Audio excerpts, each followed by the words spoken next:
bonsoir yéen suñu mbokk téléspectateurs yi Walf TV am mbégte vraiment sawar jàkkaarloo yéen tous les lundis di waxtaan loo xam ne jëm na si tàggatu xaram xibaar côté sport côté football parce que semaine bi nekk na week-end boo xam ne neexoon na si ñun trop même si di ngeen mën ne neexul parce que Sénégal jëlee na match nul fële si Congo contre Congo boo waxee Congo Brazzaville nekk na équipe boo xam ne tey bon on me dira pas qu'il fait partie parmi les 20 premières en Afrique non bokk ci Congo c'est vrai que mais il faut retenir Congo se bat pour la qualification tey Congo mooy deuxième de la poule I du Sénégal c'est vrai que depuis 4e journée qualifié na dem mais Congo était dans ce challenge de devoir tenir le Sénégal en échec pour espérer se qualifier pour le Cameroun 2022 Congo jël na match nul contre le Sénégal Congo nar a joué tey une finale suba talaata maanaam mardi à Bissau contre la Guinée-Bissau nekk na loo xam ne c'était le Congo Aliou Cissé peut-être la amee dëgg parce que tous les observateurs avaient dit que Aliou Cissé y a pas danger y a pas danger il fallait jouer ce match avec des coiffeurs maanaam nga indi équipe boo xam ne dina am coppite yu bëri loolu la def à l'arrivée ngaañ nañ ko on a critiqué pourquoi il l'a fait pourquoi on a vu que Sadio Mané on a vu que Diao Baldé Keita on a vu que Gana Gueye qui a porté le brassard de capitaine et Cheikh Kouyaté qui étaient des cadres de cette équipe du Sénégal. À l'arrivée, c'était un match de 0-0 contre le Congo que le Sénégal avait battu ici, je pense que c'était 3 si je me trompe, au niveau du stade La Dior de Thiès. Aujourd'hui, on va jouer contre Eswatini. Qu'est-ce que ça va donner comme résultat demain? Encore, c'est un match sans enjeu, bien entendu, pour les Lions, mais pour l'honneur. Est-ce qu'il ne faut pas remporter ce match et terminer, comme Ali le dit, garder le cap de la première place africaine, c'est son souci depuis 4 ans. Oui, Sénégal garde, mais encore Sénégal, on le dit ensemble. Gagné guñu dara nekk premier te gagné go dara sur la scène continentale ça n'a pas de sens il faut avoir carrément ce titre de champion d'Afrique que ce soit en cadet en senior oui avoir la coupe d'Afrique tout le monde sait qu'on cherche qu'est-ce qu'on va apprendre comme enseignement de cette sortie ratée pas ratée entre guillemets dites-moi à Brazzaville mais surtout pour demain qu'est-ce que ça va donner on va en discuter largement avec nos invités ces deux internationaux bien entendu qui sont devenus des coachs aujourd'hui avec beaucoup trop de respect chapeau bas et je le déroule tapis rouge c'est d'abord Malick Daf qu'on ne présente pas Malick Daf c'est un long chemin le port champion au port il a fait le Jaraaf champion au Jaraaf il a fait j'ai pas envie de citer parce que je vais me tromper bu ma juum nag parce que c'est un champion parmi les champions bonsoir coach Malick surtout il faut retenir il a accepté de faire le choix Jaraaf très bien payé très bien il faut le dire mis dans des conditions Malick a plus choisi de sacrifier pour sa nation choisir les U17 avec qui tant soit avec lesquels du moins depuis 3 ans il fait de très grands résultats de bons résultats du moins sur la scène internationale il faut se rappeler de ce mondial en Norvège c'était en Norvège le mondial au Brésil après Brésil le dernier mondial avec les U17 c'est au Brésil c'est à Sao Paulo oui Brésil Pape Matar Sarr c'est avec toi Pape Matar Sarr c'est avec toi Kai est cadet aujourd'hui qui est en équipe nationale qui n'a pas encore ses 18 ans accomplis ça a été ton produit oui c'est vrai félicitations coach merci Pape Thiaw le match référence Pape Thiaw c'est son passage en équipe nationale vous avez parlé de 2002 à nos jours mais tout chacun dira Pape Thiaw c'était contre la Suède coach bonsoir Nicolas qui était à Niatali oui. Bonsoir aujourd'hui Nicolas. Bonsoir Malick et bonsoir Cheikh et bonsoir aux téléspectateurs de Walf TV oui, Walf TV le monde sportif sénégalais exact. Et qui ont beaucoup vraiment quand tu parles de Pape Thiaw dans les rues de Dakar il y a cette phrase d'Ablaye Thiaw que je ne peux pas oublier j'étais encore jeune Kolda dans les rues de Kolda il disait rendu du Caire avec Omar Guessène tout on parle du numéro 12 sénégalais Omar Guessène c'était super mais toi tu es le numéro 18 que je me trompe oui du Sénégal exact ouais et quand tu es entré le match contre Suède rappelle-moi ce match quand on t'a titularisé ce jour-là il n'y avait pas ces cadres-là on est en 8e de finale comment tu as vécu ça bon après tu t'attendais à cette titularisation bon après moi en étant joueur tous les matchs je m'attendais à démarrer mais après comme on dit on respecte la décision du coach ce qui a été que j'ai toujours respecté et c'est quelque chose qu'un joueur doit accepter parce que faire des choix c'est pas du tout facile mais après on avait un groupe on était tous titulaires dans nos clubs respectifs donc après il y avait 11 jours à choisir et ce jour-là j'en faisais partie et il fallait pas décevoir Et quand on nous met pour une 8e de finale de la Coupe du Monde, ça veut dire que le coach a confiance à vous. Et voilà, et on a pu gagner pour se qualifier pour les quarts de finale de la Coupe du Monde. Et c'était ton match? Comment? C'était ton match? Oui, c'était mon match, mais pour moi, mon match de référence au niveau de la sélection, c'était le jour qu'on se qualifie pour la Coupe du Monde. Je mets le doublé et avec une passe décisive. Namibie? En Namibie, ouais. Super. C'était Ouais. Et à tous les stades? Ça va. Ça Oui. Tour des stades, c'est mon émission préférée. Ouais, non, tu as c'est mon émission préférée. damay toog xam nga man je suis juste à Grand Fala dëkk en face juste CTO mais ça sama koñ bi laay toog mais ku romb fekk ma toog Nicolas waaw Cheikh Tidiane Gomis dëmb waxu na lii jaajëfaay man loolu référent loolu c'est son refrain. Alors Cheikh Tidiane, le week-end a été intéressant en championnat, que ce soit en Ligue 1, Ligue 2. Oui, c'est vrai, il y avait la sensation avec la première défaite de la Linguère en Ligue 2. Ligue 2. Qui Guédiawaye 2-0. Battu par le Guédiawaye. Et aussi, il y a eu beaucoup de matchs nuls. Ligue 2, Ligue 1. Oui, Ligue 1. Il n'y avait que 2 victoires. D'accord, comme le disait Pape Thiaw, c'était des confrontations entre clubs qui aspirent à gagner le championnat. C'était pas facile. Bon, yombuloon, il fallait loolu, c'était des matchs corsés. Teungueth contre Génération Foot, c'est le derby rufisquois. Yombul, il y avait Diamba Casa et il y avait Douane Pikine. Ce sont des équipes et il y avait la confrontation des mal classés. Mu nekkoon benn affaire boo xam ne c'était pas facile.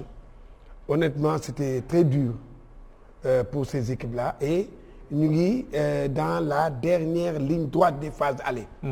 Et là, y a des clubs yoo xam ne tey jii bu ñu demul si ces clubs-là maanaam xoolaatuñu seen taxawaay vraiment c'est.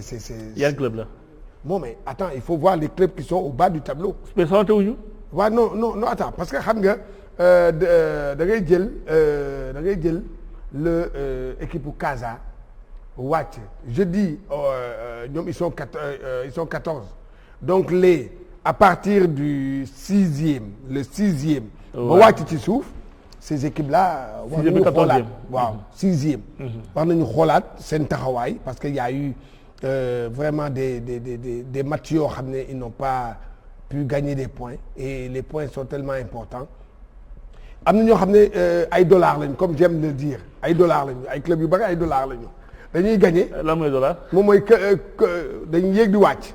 bu ñu gagner tey. waaw dañuy gagner tey nga def ne ñoom ñoo ci nekk ñu gagner waat nga ne équipe bi moo kii paf nga gis ñu wàccaat. loolu mooy suñu championnat. match nul. waaw match nul défaite. mais on a suivi un bon match Gorée Dakar Sacré-Cœur.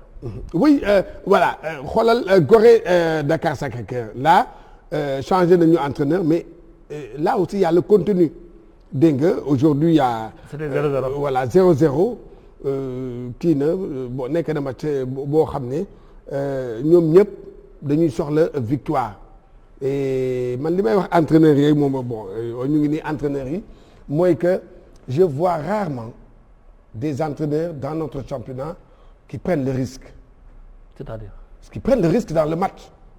Oui. Maanaam bon le risque moom mooy aller chercher une victoire et dans ci schéma tactique bi ñu jël ay risques loolu laa bëgg a wax. Je le vois rarement. Offensivement parlant. waaw offensivement waaw moom mooy dem jëli victoire quand bu ma ko waxee entraîneur dañu may naan non mais attends il faut équilibrer. nga sécuriser d'abord. Voilà yéen da ngeen di tàmm loolu day na il faut équilibrer. soo équilibré wul dañ lay kii bon mais c'est ça mais prendre souvent des risques trop de risques on risque de perdre le match.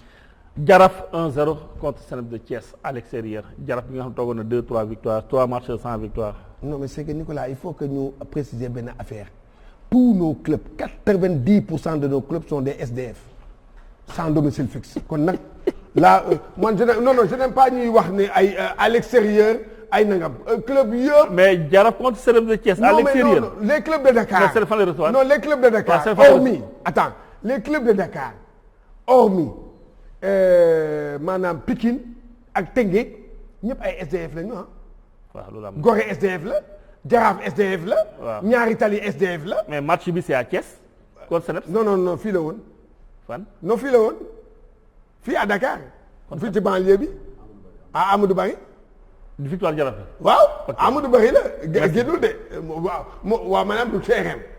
parce que depuis ñu tëj stade Demba Diop les clubs de Dakar. loolu ñaata la moo si gën a am pâtir. ñaata li bi nga xam ne Pape Thiaw la nekkoon. non c'est pas ça. Basam le football sénégalais. moom xam nga fan mooy stade am mooy Demba Diop. waaw loolu am na.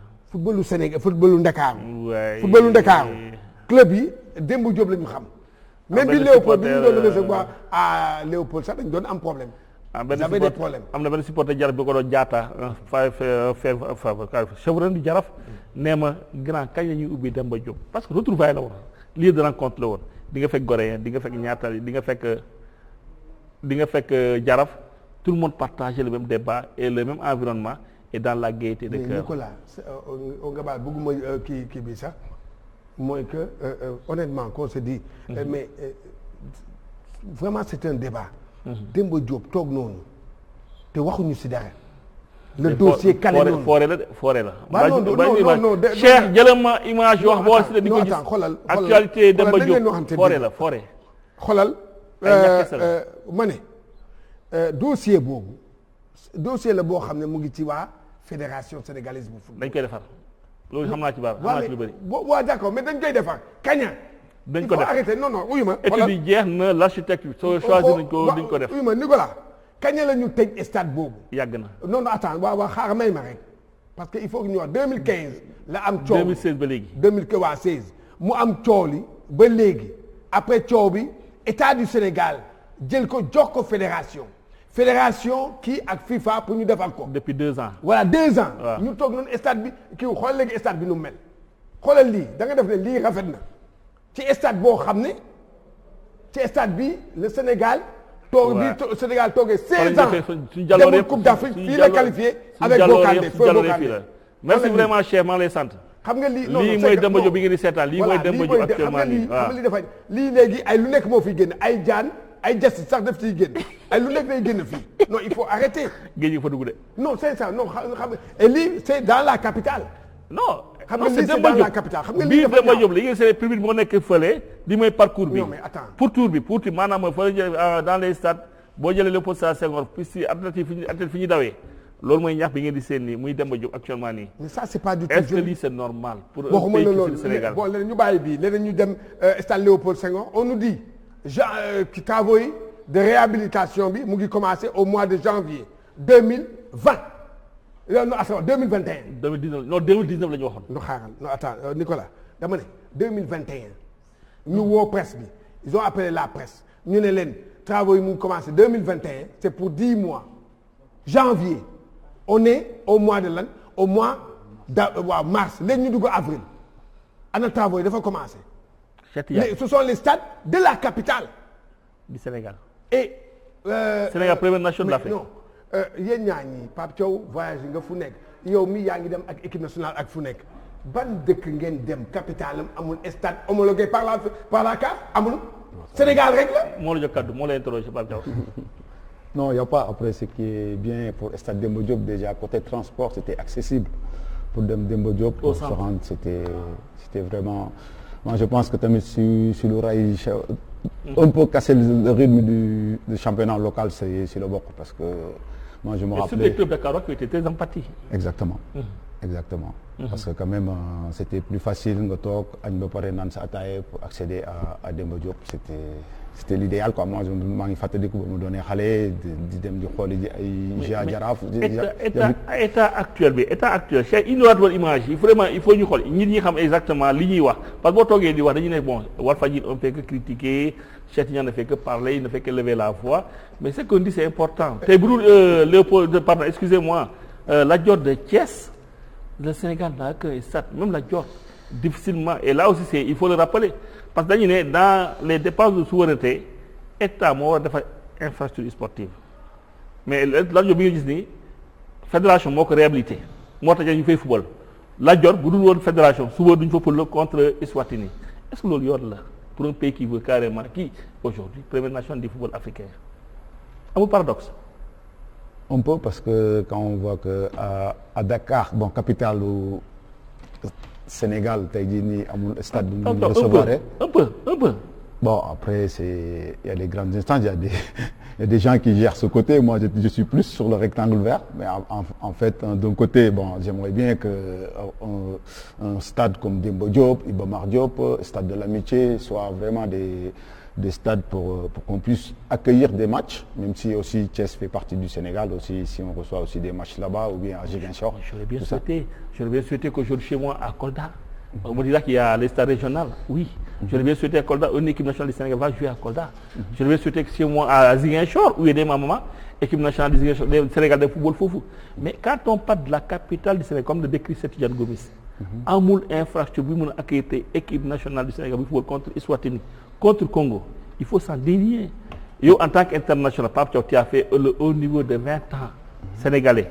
Yàlla wërsëgal la nga jaare foofu nga nekk tey yàlla may la si football nga am li nga am lii nga xalaat xale yi juddu seen 5 ans 6 ans yi dañuy teg football te ëllëg te di fan la ñuy war a football ëllëg xale yi ça pose pas problème.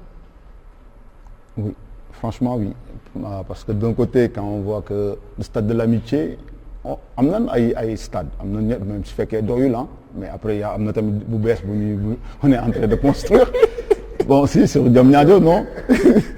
donc espérons que voilà deadline bu ñu joxe pour stade yu pare dina pare heure boobu au moins ça puisse profiter tey jii nii au moins moi j'aimerais bien aussi on organise une CAN ici au Sénégal. Une CAN devoir juste avoir.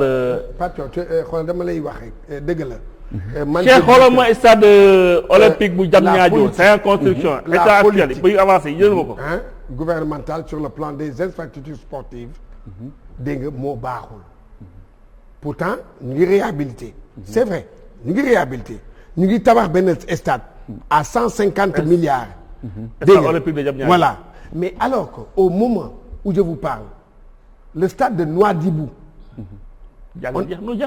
on a pare na on a dépensé 20 milliards te boo gisee stade boobu mais comme stade boo demee en France en Europe les stades comme yu ay stade de Marseille yi ay nangam xam nga moi je dis ça xoolal da ngay xoolaat léegi beneen affaire boo xam ne xoolal y a des ligues des ligues des ligues régionales yi nga xam ne tey jii je prends l'exemple souvent de Diourbel maanaam seen politique de développement ñu ngi dérouler programme bi mais comment tu peux dérouler un programme alors que tu n'as pas de terrain. T'as pas d'infrastructure. Notre infrastructure. Ils n'ont pas de terrain. Diourbel qui est aujourd'hui ñu ngi liggéey di liggéey mais malgré tout ils sont en train de jouer mais jouer sur quoi? C'est ça aujourd'hui le problème moom mooy ñi nga xam ne ligue yi nga xam ne ñu ngi bëgg a jéem mais amuñu infrastructure sportive c'est ça aujourd'hui seulement le problème c'est vrai moi je veux bien qu'on organise une CAN mais pour dire vrai la fête ne doit pas être à Dakar seulement. waaw boo defaree tey Diamniadio te defaroo Thiès. defaroo Ziguinchor. defaroo Kaolack amul infrastructure. voilà. Kaolack carrefour au Sénégal carrefour. Mon cher vient de parler du stade en Mauritanie. Je l'ai vu de Nouadhibou. Je l'ai vu via téléphone d'un ami qui est proche, mais ils ont fait un bijou. Merci. Ils ont eu une boutique à l'intérieur du stade. Merci. Des restaurants, ils ont eu tout dans le stade. Et j'étais. Et ta convivialité là, stade loisir là. Et tu vas avec ta famille. Tu vas. Et coût bi c'est à 20 milliards. Alors que ñun suñu boss bi c'est à 150 milliards. C'est vie. Tu prends 150 milliards. C'est que on ne dit pas du ñu wax Macky Sall vraiment de xoolal dama ne. Tu prends 150 xaaral. Non attends wax. waaw. Peut-être de dollars. Ñaata place. Ñaata place. Non mais attends c'est plus de 50 places. 50 places waaw. Non attends non. Mo 50 places Sénégal bii nii day fan boobu mooy 50 places. non attends non attends xoolal. quelque temps léegi c'est 20 000 places. léegi oui ma capacité yi aujourd'hui capacité yi dama lay wax waa benn affaire boo xam ne moo am quel que soit alpha man je préfère on part à Kolda ñu defal ma fa benn stade on prend 15 milliards ñu def ko foofu avec 20 000 places. oui je suis d'accord. oui ñu dem à Sédhiou à Ziguinchor à Diourbel def fu nekk 20 000 places mais moo gën ñu defal ma benn stade rek à 150 000 places à xaw ma 50 000 places. 150 ou milliards 150 milliards waxal dëgg. problème d'accord naa ci d'accord voilà. et l'autre impacté par rapport à tout ça Cheikh Tidiane c'est stade de non excuse-moi Mbour Petite Côte Tanière Bruno Metsu la ñu nekkoon metti na Mbaye Diouf Dia nee na un mois 1 million xaw ma 400 et quelques mille da doon fay nañu waxante dëgg poche attanu ko benn club sénégalais attanu ko mujjee na tey dem Kaolack pour recevoir au stade Lamine Gueye. xam nga mais li si yokk mooy. transport bi. mais STF bi ma lay wax mooy ñëwaat parce que Nicolas dama lay wax benn affaire xoolal amuñu sax ba amoon nañ benn interview mais malheureusement on l'a pas retrouvé bu Mbaye Diouf bu muy wax loolu mais c'est que xoolal déjà ñun suñu club yi dañoo sonn déjà y a le salaire salaire bi rek dafa metti salaire bi gën a masse salariale bi gën a ndaw fii ci Ligue 1 bi tourne autour de 5 millions par mois. te ci poche la jógee. voilà te ci poche benn nit wala au moins sa ñaari nit mais te waa tey jii les clubs yooyu la yow nga bëgg leen xoolal la Sonacos de Diourbel depuis 3 ans SDF la mu xam fu muy recevoir tey Kaolack tey Mbour. Fatick day wër rek waa Fatick day wër rek waa léegi avec ça on veut des clubs performants. mënul nekk. on ne peut pas être performant avec ça c'est malheureux. Coach tu auras suivi débat Cheikh Tidiane Pape Thiaw et moi. mais surtout man li ma lay fa gën a yem yow miy nekk tey tu as fait le choix très fort dama la cee naw entre la nation ak sa bëgg-bëgg ak fi ñu lay fay xaalis bu bëri nga ne non damay défendre le Sénégal donc ça a été un choix très fort il l'a aimé am na wala amul. quand il a décidé de rester en équipe nationale. ak li mu amul jarab. la nga ma waxoon. ça a été un choix très fort. ah waaw man de bon ñu bàyyi ko moom wax waaye xam naa ne man nii. dëgg man moom dafa jàng métier bi daf ko dem jàngi ancien footballeur nga dem nga jàng métier bi ñëw toog man de dëgg affaire gis nga xoolal nañu bàyyi yëfu kii yooyu am na quelque part foo xam ne nañu bàyyi affaire u patriotisme quoi di wax affaire patriote kenn mënu ko bàyyi waaw non dama ne daf ci am ay yoo xam ne gis nga fédération ñoo war a xam man je ne peux pas comprendre yow ñu ne la bàyyil club nga ñëw dañu xool li nga doon am ca club ba ñu parce que équipe nationale la ñu multiplier ko par 2 di la koy fay. d'accord naa yow. man loolu laa wax. d'accord naa yow loolu xam nga tey jii je ne peux pas kii mu ngi nii Malick Diaffa ngi nii sacrifice la def mu ngi nii sama kanam. Koto defoon na ko. mais sacrifice boobu la ñuy bàyyi équipe nationale moo war a ëpp li ñu lay fay. waaw waaye yow Jaraaf wala ñaari tali wala Teungueth Football Club di lay fay temps. exemple je donne un exemple mu lay fay 500 000 nga ñëw ci équipe nationale mu lay fay ñaata 150 000 da nga doon loolu jàmm na loolu ku koy nangu. équipe nationale fay 150 000. non exemple nga joxe waaw. waaye dama bëgg léegi bu may joxe exemple nga déglu ma dégg nga man boo bëggee ba joxe léegi salaire yi. boo ma joxe léegi les vrais salaires. man journaliste la xam naa les ñoom ñëpp xam naa seen salaire. waaw voilà kon nag léegi bu ma pousse nag man ma wax ay salaire. copain. Cheikh Tidiane t'as jeté dans la boue. waaw d'abord man maa ngi nuyu suma rakk Pape Thiaw. di nuyu yow Mamadou Sonko di nuyu Cheikh Tidiane di rafetlu ci waxtaan bi parce que li njëkk ci waxtaan yi sax mooy waxu infrastructure yi nga xam ne ñu ngi ko doon wax sànq. état actuel Demba Diop. waaw bon Demba Diop moom xam nga dafa changé lu bari ci football. Demba Diop dafa nekkoon stade boo xam ne dafa nekk centre ville bi moom wax na ko. am na jamono waxuma sax championnat mais nawetaan rek bu amoon.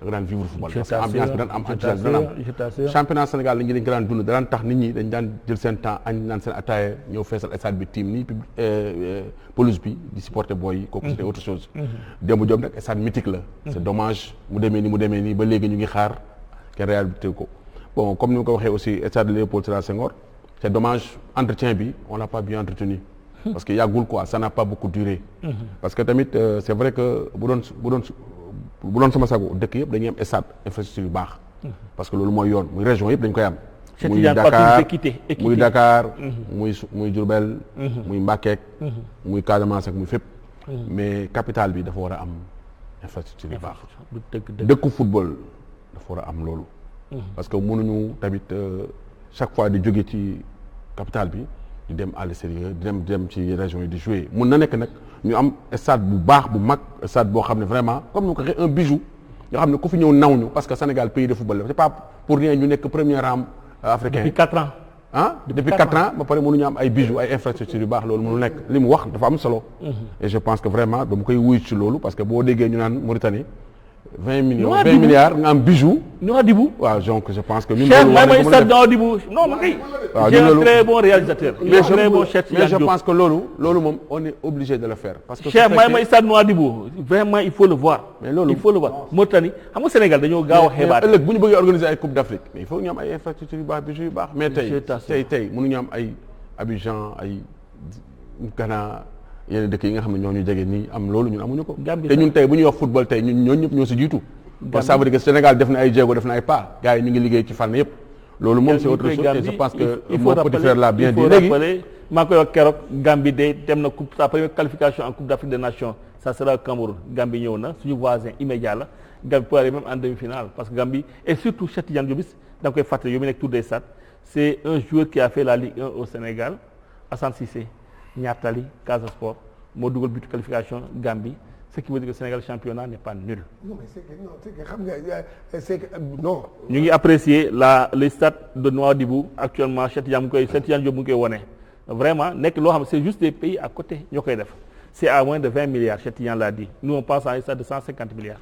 waaw xanaa suñu stade bi day am ay diamant 150 milliards day am ay diamant ba jar na loolu ay diamant moo xanaa leen day am lu nekk ci biir te et puis te pour un stade de football stade la rek. non boo yegsee kii moo la yóbbu ba si biir doo dox. lan dox waaye non mais c'est que non c'est il faut ñu arrêter nag soit dañuy liggéey wala ñu bañ a liggéey nit yaa ngi fii.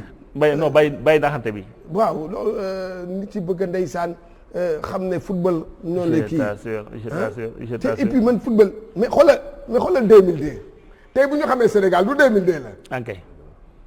mais yow dañ ñoo xamoon Sénégal léegi ñii ñu ngi dem ay suñu junior yaa ngi kat yi ñu ngi dem tey jii li na ñu ngi première nation africaine ci classement FIFA amuloo stade sa capitale. nga bëgg a wax ne yaa ngi avancé bien premier du monde. waaw yow nga bëgg a wax ne yaa ngi avancé mais non c'est honnêtement dañu avancé wul ñun ñu ngi delloo ñun 1901 la ñu commencé di organiser le sport laa wax 1901 boobu Algérie rek la woon mais tey jii. ñi nga xam ne ñu ngi soog a ñëw ñoom ñoo ñuy raw ci infrastructure du yow dem nga kii Guinée équatoriale du gis nga. fa nekkoon waaw. benn village Mongomo village. am na stade boo xam ne au non de moo non mais. tali yi waaw xool stade kii sax dàquñu ko stade Europe yi. dàquñu ko Mongomo waxuñu Bata waxuñu Guinée mais Mongomo village. ngay dem noonu xoolal en 2002 ñii bi ñuy joué